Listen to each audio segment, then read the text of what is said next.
is visible to all of us. Yeah.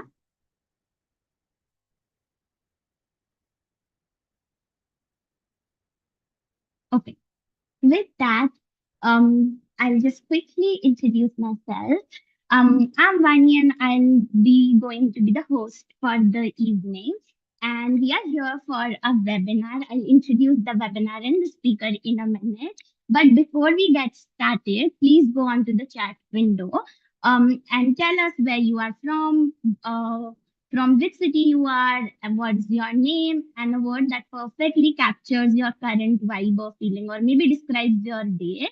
Thanks, Preeti ma'am, for starting us. Preeti ma'am is here. She's from Mumbai. She's feeling very hot. I can see Sophia ma'am also responding. Um, Thank you, Sophia ma'am. She's also from Mumbai. Thanks, Abhijit. Abhijit is from Bangalore and he's very, very happy. Um, I am also seeing a lot of responses in the chat. Keep responding in the chat. And I'll just move forward. So, to make this experience most productive, I'll just quickly walk you through some of the features on the Zoom so that you can use them while during the session and make it more productive for yourself. So, the first is the unmute button. You can actually click it on this mic button to unmute yourself. Just use this feature when speaker asks you to do so. When he asks you to reply to his questions, you can for sure go ahead and do this. The second button is the video button. You can click onto the video button to switch on your video. In case your bandwidth doesn't allow to keep your video on, that's also completely okay.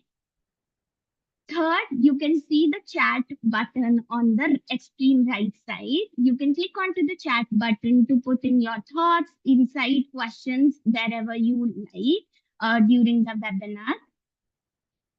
Just quickly also walking you through over the norms of the session that we are going to follow while we are in this webinar. So the first one is we request you to keep your cameras on for interactive interaction. Second, to avoid any kind of disturbance, please keep your mics off until and unless speaker asks you to unmute. Then please use the chat window, or maybe you can raise the hand also. If you have a burning question in the middle of the webinar and you want to ask, please do raise hand. You can use the emoji feature that is there, the reaction feature, and you can raise hands through that.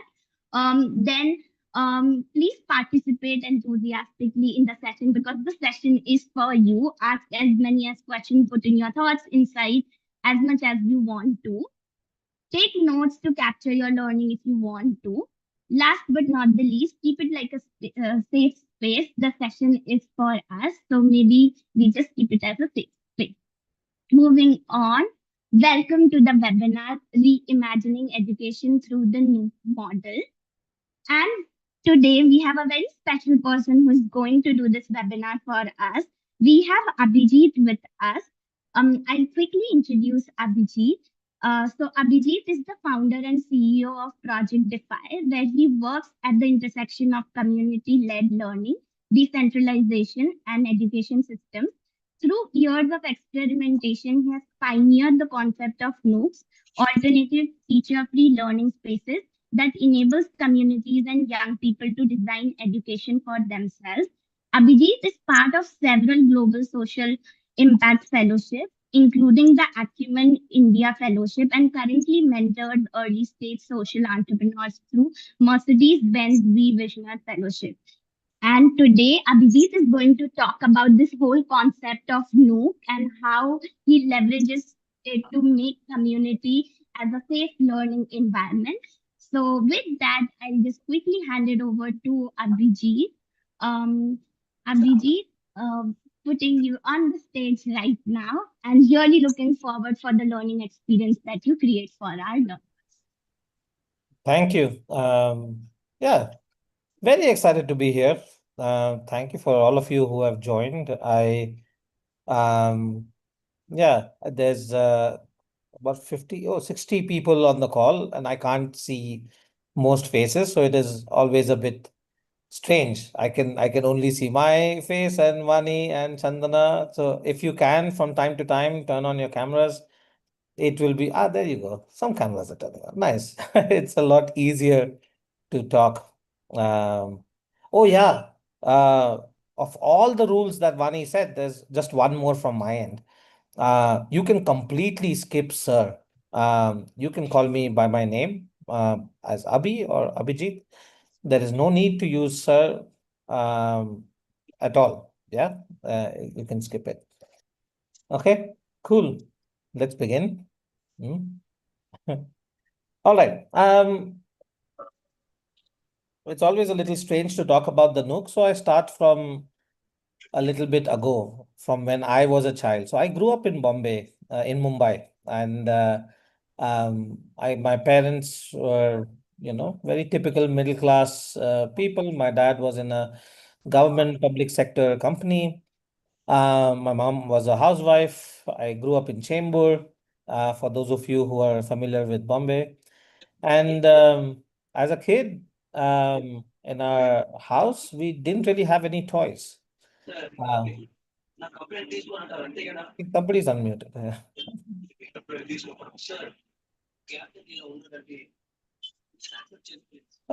Okay. Is the YouTube giving back feedback or something? All right. So we didn't really have any toys at home at all, or at least when I was a kid, there were no toys. So the everything became a toy for me. For me, my toys were the pressure cookers, the and my mom's spoons and the briefcases, and I would take masalas from the kitchen and wind wires together, put batteries on them, and sometimes I would even do dangerous things. I would take old medicines from the cabinet. I would take the deo and the spray. I would mix them all kind of together. When my mom would be sleeping, I would take it to the balcony and set it on fire just to see what is the color of the flame that shows up. So this is how I was playing. I did not I grew up playing with just things that were in the house. So everything felt like a toy until I think I was maybe 12 or 13 years of age. And I went to a friend's house and he showed me all of these Hot Wheels and planes and, specific things he had. And, uh, and I realized, wow, people actually buy these kind of things to play with. I had never bought anything to play with. Everything I was playing with was just available all around. Um, and then as I was growing older, and I started spending more and more time with my friends. I wanted to sometimes go out, sometimes,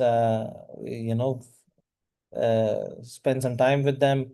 And whenever I would try to ask my parents for permission to let me go hang out with my friends, 9 out of 10 times they would say the same thing.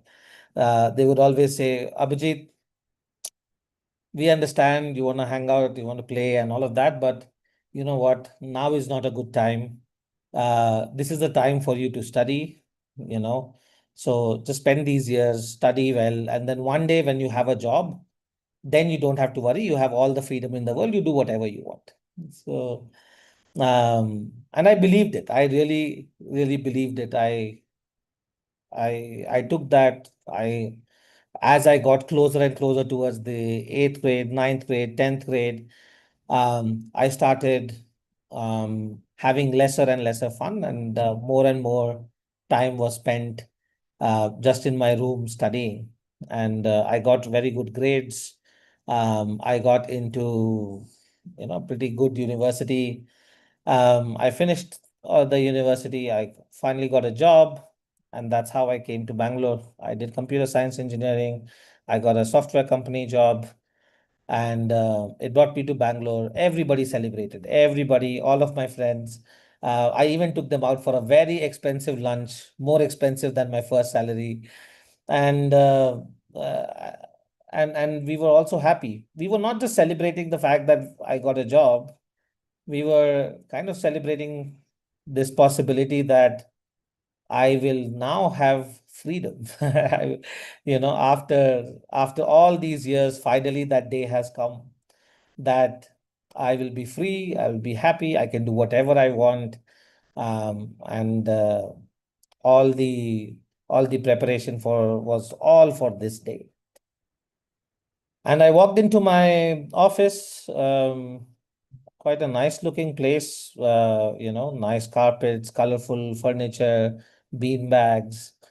Uh, I walked inside. It was afternoon. I remember it was very typical Bangalore, cloudy weather. Um, so when the moment I walk inside, everybody kind of turned around to look at me, as you would for any new person comes into your office. So they turned around and they're smiling at me, and trying to welcome me into this space. But it almost very quickly feels that they're not smiling genuinely. It's not really that they are happy. It's just this weird kind of smile. But I didn't pay too much attention. I thought, hey, I'm lucky to have a job. So let me go inside and start working. And I worked and I showed up every day. Every morning would be the same story. My colleagues, my people in my team, they were kind of like 1 or 2 years older to me, so they had been working there for some time. And they would come, they would sit on the chair, and then go back and then turn the chair around 180 degrees to face me instead of the computer. And they would always say the same thing, like, Abhijit, you know, I'm so sick of this. I don't want to do this job. It's good money and everything, but it's not what I'm passionate about. I want to do what I really like. I want to pursue music or I want to do something else. So every morning people complained a little bit about not doing what they really want to. And then by the time it would be evening, our manager would take us out for drinks. By the time it would be the weekend, there would be a party. By the time it's the end of the month, there's a gift. By the time it's the end of 3 months, there's a retreat. And end of 6 months, there's a foreign trip. And every complaint would be forgotten the same day, only to be remembered the next day. And then this cycle would continue. So um, I watched for 6 months. Nobody left. They just kept saying they would leave, but nobody left. And I got really, really worried. And I got really scared. I thought that this is where my life is going. In a couple of years, I will hate my job and I will still keep doing it, and keep complaining every single day. And I got so scared that within an hour, I wrote my, you know, I wrote my resignation letter. I went to my boss, director, and I told him that, hey, I'm leaving, and uh, yeah, I'm not coming back. I need to be out. And he asked me, so what are you going to do? What's your next job? And I'm like, there is no next job. I don't know. I'm just leaving, and we will worry about everything else later. That same evening, it was the next evening, actually, it was New Year's night. I told my parents, and same question, and then a lot of anger and frustration, and then and then just they stopped talking to me for some time, and so on. So that's what happened. But surprisingly enough, while all of this was going on, while my current life was dying, I was meeting completely new set of people. I was meeting people who were not from computer science, from engineering, from software development. When you're unemployed and you're walking around on the streets on Monday morning or Tuesday morning, you start meeting people who are artists and musicians, or who are building new things or trying new things. So I met many, many such people, and they took me to meet another person, and then another person, and another person, and uh, I found this guy who says, "Okay, we are going to move into a village outside of Bangalore tomorrow." You know, so tomorrow we are moving. There's a truck coming. It's gonna pick up all this stuff. If you wanna move with us, you are welcome. Just get inside the truck. So the next morning, I was in the truck without even knowing where we were going. But I left the city and I started living in this very small village called Banjarapalya outside of the city of Bangalore, just about 40, 45 kilometers. uh, off Kanakpura Road. So that's where I started living. These guys were setting up a farmhouse. They were gonna train kids who had studied computer science but did not know any programming from all over India. They would come and stay there, and I was supposed to help them, but I didn't do very much of that. But they still let me stay there, and they gave me, food and a place to stay and so on. Um, and while I was there is when I, you know, I finally started being completely free, no agenda for my day. I have no goals, nobody to satisfy, just free. Like you wake up in the morning and then you can decide what do I want to do today. Um, and that's when I created this routine where every afternoon I would go and sit at the one tea shop that was there in the village, and it would be around 3:30. I would go there. I would sit at the tea shop. I would be having my tea and playing Temple Run on my phone. And around the same time, there was a government school right next door, and the kids would get out of school around the same time as I was sitting there and having tea. So these kids would be hanging out they would be around at the same tea shop, and they would watch me play. I started having an audience.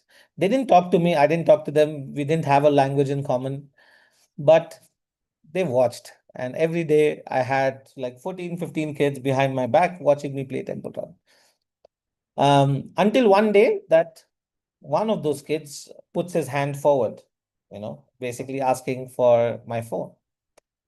Um, and I knew that nobody really, this is like 11 years ago, 12 years ago, nobody really knew in that village. There were no smartphones at that time in this place. There was not even computers being taught to these kids. And I'm like, should I really give him the phone? Maybe what if he breaks it? And it was an iPhone, and I had this, gotten it as an award. I really did not want to give it to him. But I thought, okay, let me give it to him, and then, I'll take it back in 5 minutes. He'll get bored very quickly. He'll not know what to do with it. So I gave it to him. The moment I give my phone to this kid, he ran away with it. He ran and ran and ran and ran and ran. And then he met with his friends, and they were in like a circle. So he and the phone and the friends kind of like disappeared in this circle. And I was like, okay, fine. I will wait. It should come back soon. And I keep waiting. 5 minutes, 10 minutes, 15 minutes, almost 20 minutes I waited. And then I got worried and I decided, okay, no, I need to go and see what they're doing with my phone. And I peep inside their circle to see, hey, what's happening? The phone is not with this kid anymore. The phone is with the fourth person in the circle. And they're playing Temple Run as if they've always played Temple Run. Like they know how to play this, like from the day they were born. In the next 2 weeks, they broke all my high scores. They set up such high scores. I stopped playing the game. I couldn't beat them anymore. But I was very intrigued. I thought that I will have to show them how to use the phone. Somebody has to teach them how to use these things. How it's digital and all of that. And these kids, they don't even speak English, and my phone is in English, and I don't know how are they gonna, but they managed it. So I thought I'll do an experiment, and you know, I I kind of invited these kids to come to the place where I was staying. There was a hall, and I asked my friends at that, around that, hey, can you borrow me your laptops for one evening? I want to try something. And I set up 5 laptops on like 5 tables, turned them on, connected them to the internet. I left them like that, and invited the kids. And I put my back towards the laptop. So I was not watching. I just put my laptop on and I was playing games. And that's all I was doing. And these kids come, they first wait for some instructions. Um, they're hoping I will tell them what to do. I tell him nothing. I'm just playing games on my laptop. So They are patient for about 2 minutes, 3 minutes, and then they run towards the laptops, and then they start doing whatever they're doing. The promise I made to myself is I will not look. I will not interfere. I will not try to teach. I will not try to explain anything. Let them do what they're doing. And I sat just playing games for the next 2 hours. Every few minutes there would be somebody on my shoulder. I could feel their breath. Then they would watch what I'm doing. They would go back, talk amongst themselves, and they would get very, there would be all these noises, and then they would tap the keyboard really hard. And then just there was just chaos for a good 2.5 hours chaos. And then suddenly there was silence, the people started being quiet. And my heart sank. I thought something went wrong. These kids, why are they quiet? Did they break something? So I turn around to see um, what's happening with these laptops. All the kids are sitting nicely, two kids per laptop, sitting and playing boxing and car racing and all kinds of stuff. And they're none of these games are actually on the laptops. They're playing these games on a browser, on the internet. Somehow they have figured this out, and they are now quite busy. And this went on for a couple of days too. And then I really, really got excited, and I thought, wow, this is completely breaking my notions. Like, I have been told that for a child to learn something, you have to teach it to the child. And these kids are kind of teaching themselves quite a lot.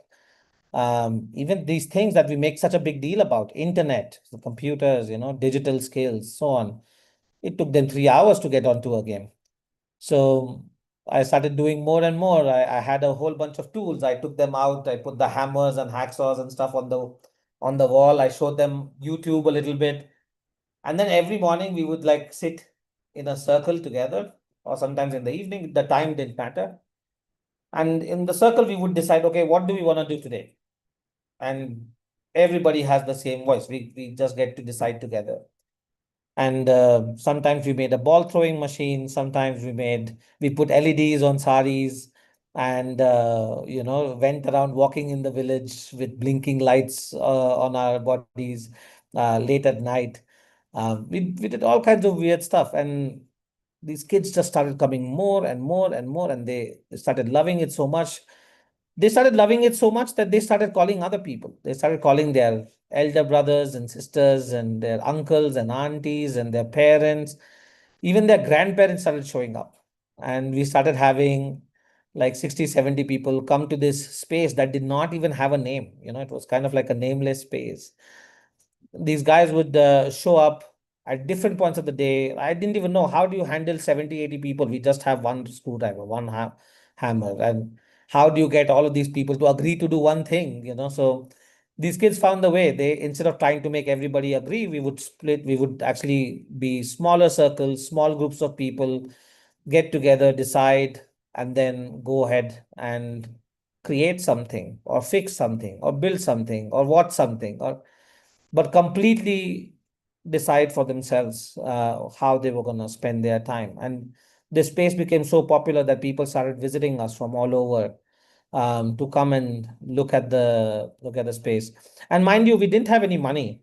So the way we were able to build the ball throwing machine or anything was because we were going and picking up the trash from the community. We would take the things that they were throwing away, we would bring it over, clean it, and then keep it in the space. And everybody just had this habit. Like, if the kids saw something on the ground, the something thrown away, they would pick it, bring it, clean it, put it in the space. So we would have all these materials worth quite a lot very quickly inside our space. And then, I mean, it was almost a year, and I decided that, wow, this is quite interesting. I don't know why it works, but it seems to be a fantastic learning space. People just come together, they decide what they want to learn, and they just learn. There is no barriers. I'm not doing any exams to test their learning. There is no curriculum that is offered here, but still they seem to be learning quite well. So maybe it is that they are special, or maybe that I am special. I have done something that is unique. So I thought, okay, let me go away for some time and see if this is still working. Is it still something that people continue to do? So I leave and I packed my bags. I left for Meghalaya, went to this very remote place in the state, and with no cell phone connection, nothing, for a good 3 months. And after that, I come back to Bangalore. I'm very curious what happened to this space. Is it still there? Did people steal everything, or did everything break down? Or, maybe somebody else is like, I don't know, some political party is using that space. I was very curious to know what happened. I came back.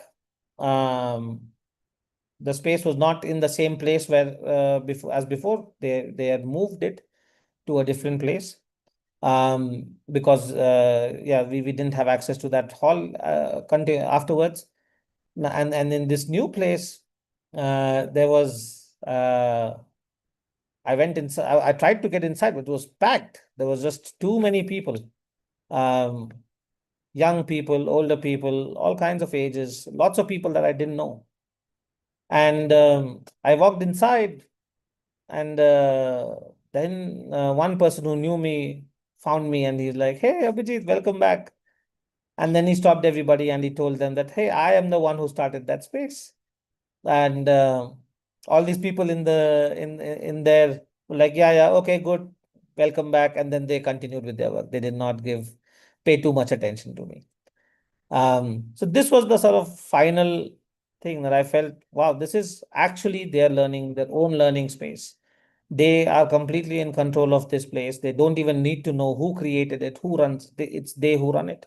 They make all the decisions. They are managing entirely their whole learning. They did not steal anything. There was, in fact, more things in that space than before. The community was taking care of that space. They were putting things into the space, not stealing it away. Things that broke down, they went ahead and fixed them. They did not, broken things did not just remain broken. Um, and I realized that, wow, this is quite a useful kind of a way to learn. And then I decided that, okay, maybe I need to understand why it happens, why it works. And then I found that actually a lot of people have talked um, about education in a way that learners can create it, not necessarily teachers or systems, or that learners are capable of deciding what they learn and how they learn.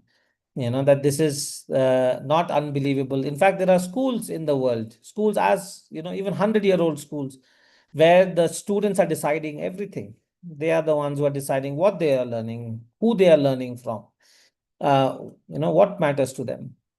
The only thing that was not happening is that this was not happening in poor communities. It was only happening in the most rich communities which could afford fancy alternative schools.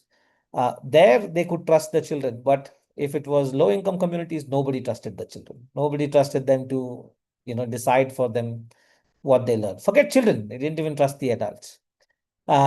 So I decided to then create an organization, this Project Defy, and to really solidify this model. And the only way to do that was to try it in another place. So we got invited to create a similar space in Uganda, in a refugee camp there, and it worked beautifully. And then we tried the next place, and it worked beautifully again. And we started calling it Nooks, like a corner, but actually taking it from the word Nooka. Because this space felt like you could be yourself. You did not have to pretend to be somebody else. You could really fully be yourself. You could express yourself to the fullest, and you were not competing here. Unlike in the school, you were actually being in this environment, knowing and fully trusting that everybody around you cares about you and wants you to succeed and is supporting you to learn. There was no teacher. Even to this date, there are 33 Nooks in the world. Most of them are in India, some of them are in Africa. There's one Nook in Switzerland. And these Nooks don't have teachers. They don't have any curriculum. They don't have obviously any exam. Um, they are entirely led by the learners themselves. All the decisions around their own learning, and of course we have come a long way. The model of the Nook is much more structured. We can create it much more predictably. But everywhere we went, the Nook worked the same way. Um, people always wanted to do something. They always cared about something that they wanted to achieve. And it only took a little bit of effort to make them all trust each other and trust that space and believe that, yeah, the person sitting next to me is not trying to get higher marks than me or defeat me or, be better than me, is actually there to help me and support my learning journey. So that's the story about the Nook and what we do. We create these learning spaces in different parts of the world. And we really try to challenge the educational narrative. What do we believe education to be? What is its purpose? Who is a learner? What is the role of an adult?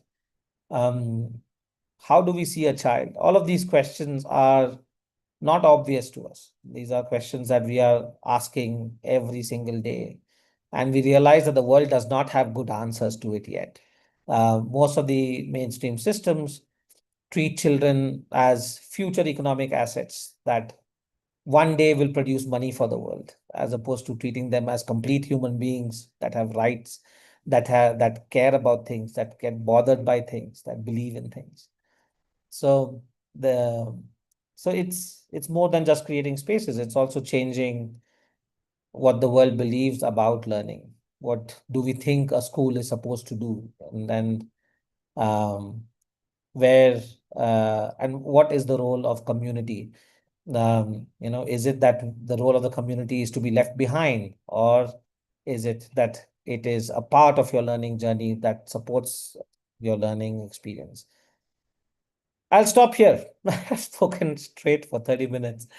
Uh, Maybe you have some questions or some comments or some frustrations, whatever that is. Would be a good time to listen to you a little bit. Yeah.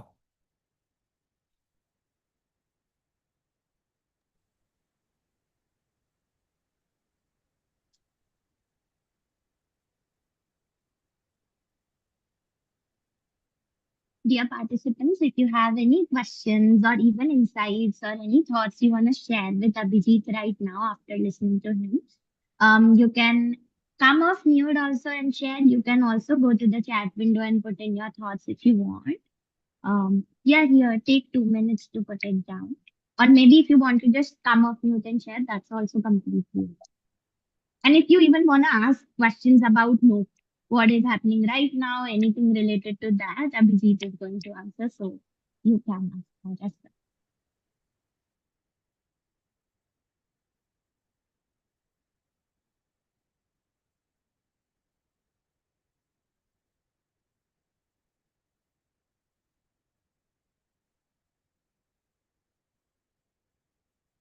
What type of learning was happening in the Nook?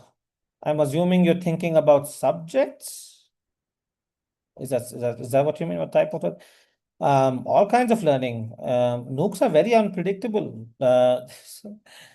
Um, I've been to Nooks where on one corner somebody's building a drone, and in the other side they are practicing dance, and on the third side they are making poetry, and on the fourth side something else is happening. So there is no limitation to what kind of learning happens in the Nook. All types of learning. Also, if you're talking about pedagogy, the Nook is not restrictive. Some people are learning something just by trial and error. Somebody else is watching videos. Somebody else has actually found a teacher to teach them something. Somebody else went to their grandmother and asked a lot of questions and came back with answers. Somebody else is now sitting with the local carpenter and watching him do his thing and then learning from it. So there are all kinds of ways, but we are asking the learner to make these decisions, come up with these ideas themselves. you know. Um, yeah, so I'll tell you a little bit about how the Nook works. The Nook works, I think it'll answer the next two questions.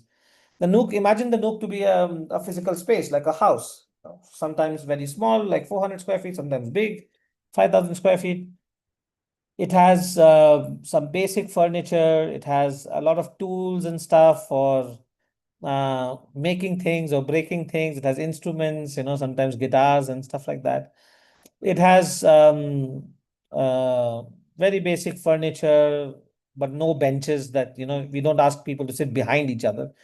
There's usually like circular tables or chairs made of tires and really like a nice, vibrant space.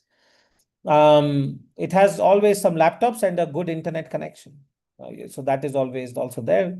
And there are two facilitators in every Nook. We call them Nook Fellows.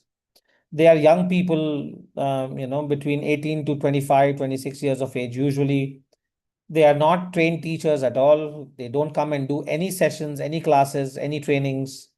They are themselves on their own learning journey, but they're trained by us to bring people together to talk to each other and to sit together and uh, you know uh, be okay with some discomfort in a conversation. So that's what their role is. um, there are some basic resources, as I said, inside the Nook. There's also a small amount of money, like 20,000 rupees or so every month, that the learners decide how they want to spend. They can spend it on buying things for their projects. They can spend it on traveling somewhere together. They can spend it on procuring a course or a tool. Anything they want, it's their choice. So the resources of every Nook looks different because every Nook, the decisions that they are making is different. The things that they're learning is different. So these things start looking quite different one from another.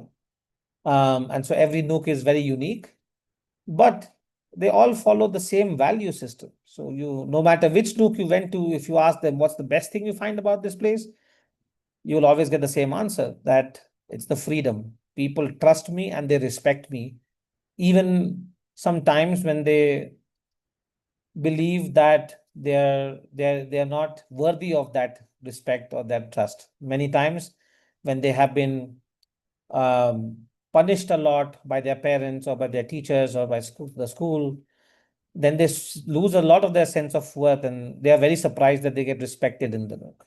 So, so yeah, that's the general sense of what it looks like. Uh, are students collaborating after school timings? Yeah, yeah. There are many learners who come, they go to school, then they come to the Nook. We don't ask them to leave school or anything, but there are a lot of dropouts also who come to the Nook.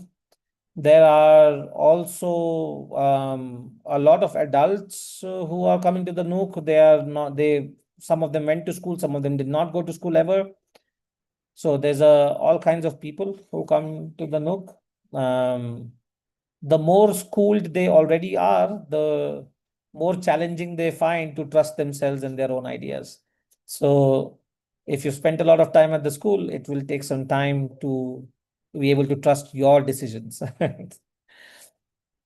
So lots of questions. Okay, how can we integrate Nook with different subjects in our learning space or classroom? It's very hard. I tried. It's really hard. You see, it's Nook is not just a pedagogy or a learning system.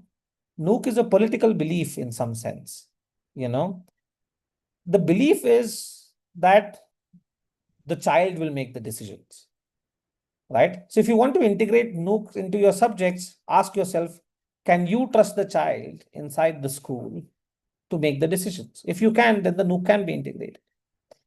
If not, then no matter what we do, it'll just look like we brought some tools and materials and some frameworks, but it won't happen. All right. So trusting the learner, making them collaborate, not compete, right? The way you succeed in a school is by coming first, by defeating everyone. The way you succeed in the Nook is by asking for help and offering help. It's opposite. And when we tried to create two Nooks inside schools, everybody loved it, but we hated it. We saw how less it was able to achieve compared to Nooks that are completely outside the school, independent spaces. So, um, so I think, yeah, it is hard Like asking the Nook to integrate with the school is like asking feminism to integrate with patriarchy. Very weird. Right? But it is, but it is not that we have not tried. We have also tried. Yeah. How do students sustain long-term interest? Yeah, I think that question is for the school. I mean, the Nook, you are doing things that you like, right? You always have something you want to do. It's like it's called life, right? You're always chasing, doing something. They don't have to sustain interest in anything that they don't want. They have to do that inside the school, but they don't have to do that here. So actually, that is not so difficult, and they're free to leave whenever they want. They can, the Nook is a non-graduating space. It's a lifelong learning environment, which means if you want, you can leave anytime you like. You can come back whenever you feel you're ready again, and then you can leave again and you can come back again. You can use this space whenever you feel it is right for you to use it in your life. There is no forcing for you to spend time in the Nook. If you don't, if you're not enjoying your time right now, if you feel life is taking you somewhere else, it's perfectly okay. You know. Are there any fixed timings? The learners decide the timings of the Nook. They decide how the space will be cleaned and how it will be kept and where when to buy like all of these decisions are made by them. They also make all the governance decisions. How will they resolve conflicts? What will they do if they lose something? You know. So the answer is different for every Nook. The timings are different for different Nooks. There are Nooks that are open till very late in the night. There are Nooks that close very early. They are trying to be as inclusive as possible for the learners who are coming there. Where do you have these centers? In which state? We have a couple in close to Bangalore, inside Bangalore and around Bangalore. We have one near Chennai. We have one near Jaipur. There's one in Pune. There's 22 in Meghalaya, then lots of different places. Um, there's one in Rwanda, two in Uganda, one in Uganda, two in Zimbabwe, one in near Zurich in Switzerland. It's scattered. You can see there is no pattern. And the reason there is no pattern is because the Nook is created wherever people invite it to be. We never select a place to go and take the Nook to.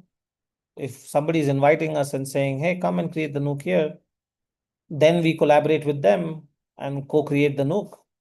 And that's how Nooks come up. How do you ensure safety of students? Yes, policies, registration process. No, there are frameworks for people to join the space. There's processes for that. There's a complete safety policy, child protection policies. All of these things are there. They're also, but what is different is these policies are not just given to people. They're actually asked to think about them. They're actually asked to debate them, question them. Um, I can challenge you to find something like that very rarely would you see a school that tells the students, hey, come and question the rules, question these policies, ask and debate, right? So there's not only safeguarding principles and processes, but every single person is involved in it. They are not just recipients of the safeguarding. Um, they are actually the ones who create that safe environment, right? They're not just receiving that safe environment. Who approves these decisions of selection? Um, in the beginning, it is the Nook fellows. Eventually, once the Nook becomes a little bit older, then there are several learners who are participating. But really, the decision is not that somebody cannot come to the Nook. Most people who show up to the Nook are welcome to join. So it's not like, okay, you don't get to join and he gets to join. No, the only question that is asked is, do you have time? If they have time, then they're welcome. If they don't have time, then now is not the right time to be in the Nook. Maybe they can come back again later. There won't be any knowledge gaining proof for these people. Oh, you mean certificates? Yeah, there is not. You're right. But I think it is becoming very evident that a certificate is not a knowledge gaining proof either. Um, One thing which is very interesting, and people ask these questions a lot of times, is that without certificates, how will they make money? How will they have a job and all of these things? Whereas you see that many Nook learners start earning within like 1.5 years of being in the Nook, even if they're like 14 years of age. Now, why does that happen? This is very interesting. They are not getting any certificates. So obviously they can't apply for many regular kind of jobs, but they're creating things inside the Nook and they're constantly showing what they create to the rest of the world, to people around them, to people in their community. Entrepreneurship is not taught to them, it comes naturally. When they're showing their work to people, they start asking them for, hey, can I buy this? Could you make this for me? Could you make this in pink color for my daughter or whatever? So they are constantly experiencing this interaction with the surrounding world and are not put in a bubble where it is, hey, just forget about everything else, only study and learn. So many of them start making an income, small amounts of money, but very, very early on. They're not so rejected by the idea of not having a certificate. I mean, it bothers them sometimes, but at the same time, they can see that there are a lot of people with certificates and they don't have a job also. So the question becomes that, hey, how, if I'm not going to be given a job, can I create one for myself? And the funny thing about education is that the if you have a certificate, but you don't trust your skills and you don't know how to just go and make to sell something, to add value to someone, all you know is how to apply for a job, then if you don't get a job, you are in a very bad situation. You have to just keep waiting. You have to keep applying. On the other hand, if you don't have a certificate, but you know how to create value for somebody else, you can build something with your own hands. You can take something to people that they find valuable and are willing to pay for. Then even without the certificate, even without a regular job, you will survive and you will sustain yourself. So we are counting more on this, and maybe at some point in the future, certificates will open up to change from somebody validating your knowledge to instead becoming something like a portfolio where people can see the kinds of things you have done, not just the approval or the stamp that you know these things. So, yeah. Is it free? How can collaborate to start? Yeah, usually it starts with the conversation. People write to us, we talk to them. They tell us why they think the Nook is a good idea for their community. When we ask them a lot of questions, we ask them to go and ask the community if they really want it. So there's a process, but yes, it's literally anybody can reach out. And actually, a lot of people reach out to us for Nooks. On an average, we get 1 to 2 requests a month. Um, and it's been a little bit hard because every time for a Nook, we have to look for funding, to look for partners, many, it's a lot of effort.